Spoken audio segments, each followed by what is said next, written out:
More gold from Obama. So he's talking about his first trip in the limousine in the White House, and it was with George W. Bush. And as they were driving around, they passed a group of protesters chanting into bullhorns and holding signs that read "Indict Bush and war criminal." Whether the president saw them, I couldn't say. He was deep into an enthusiastic description of what it was like to clear brush at his ranch in Crawford, Texas, where he'd been headed directly after the ceremony.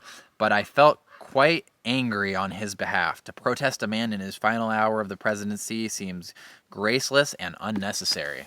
So this was unnecessary. These people trying to attack this poor man, the president of the United States, just because he destroyed an entire country and killed hundreds of thousands of people with his decisions, and is going to likely face no repercussions at all for those things, because my administration is going to choose not to pursue criminal liability for any of the illegal things that he did. Not just he did, but the people around him, the Cheneys, the Rumsfelds, the Gina Haspels, whoever it is within the CIA or within the U.S. national security establishment that decides that we're allowed to just abduct people, throw them in planes, fly them halfway around the world, throw them to some despotic government, which we're aligned with, like the Syrian government under Assad, or the Egyptian government, or whoever it is, and then have those governments torture them for us. That was called extraordinary rendition, which was just one of the many things the Bush administration did, which there was no repercussions for at all for anybody that was involved.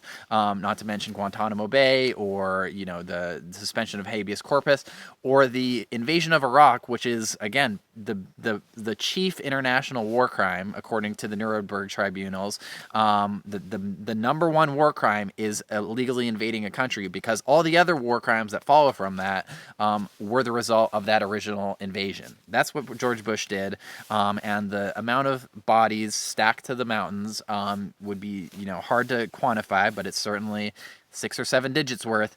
But that's not what Obama's, Obama, the empathetic unifier, is not concerned about that. What he's concerned about is the graceless and unnecessary protesters asking for accountability.